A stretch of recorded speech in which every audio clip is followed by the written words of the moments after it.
એક દારૂડિયો ઘરેથી દૂધનો લોટો ભરીને શિવ ઉપર અભિષેક કરવા માટે શિવાલય નીકળ્યો, પણ રસ્તામાં દારૂનો અડ્ડો આવતો તો ત્યાં દારૂ પીવાઈ ગયો.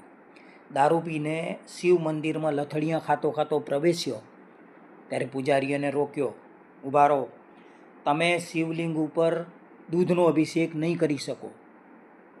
દારૂડિયો કે કેમ ના કરી શકું?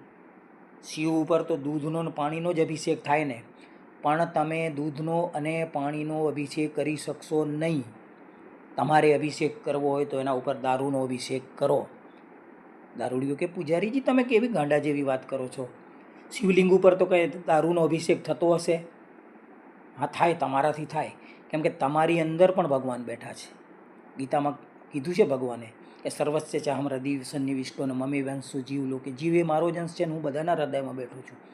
તો તમારી અંદર પણ શિવ બેઠો છે, એના ઉપર તો તમે દારૂનો અભિષેક કરીને આવ્યા છો, તો આના ઉપર કેમ ના કરી શકો?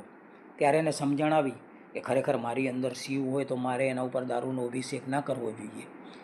એવું એને મનથી નક્કી કર્યું અને પોતાના લોટામાં જે દૂધ હતું એ પોતે ગટગટાવી ગયો અને કીધું કે આજે મારી અંદર બેઠેલા શિવને મેં દુગ્ધાભિષેક કર્યો છે, હવે પછી હું ક્યારેય દારૂ નહીં પીવું.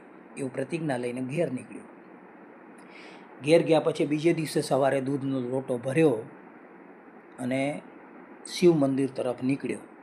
રસ્તામાં દારૂનો અડ્ડો આવ્યો, વળી મન લલચાઈ ગયો, પણ આજે તો ખિસ્સામાં પૈસા નહોતા. તો દૂધ વેચી અને દારૂની પોટલી લીધી અને પોટલી લઈને આગળ વધ્યો. ત્યાં જ એને થોડુંક એમ થયું કે ભગવાને કીધું છે કે હું તમારા અંદર બેઠેલો છું, તો ખરેખર આપણી અંદર ભગવાન હશે?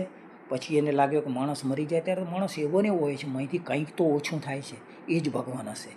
એવું વિચારીને એને દારૂની પોટલી સીધી ગટરમાં નાખી અને કીધું આજથી દારૂ ગટરમાં, અને દારૂ છોડી દીધો. અને પછી આગળ નદીમાંથી શુદ્ધ જળ ભર્યો અને પૂજારી પાસે પહોંચ્યો અને પૂજારીને કીધું, પૂજારીજી આજે હું ઘેરથી દૂધ લઈને જ નીકળ્યો હતો, દૂધ વેચીને મેં દારૂની પોટલી લીધી હતી, પણ મેં પીધો નથી. એ પોટલી મેં ગટરમાં પધરાવી છે અને આજ પછી હું દારૂ છોડી દઉં છું, પ્રતિજ્ઞા લઉં છું, મને આજે શિવ ઉપર આ જલાભિષેક કરવા દો.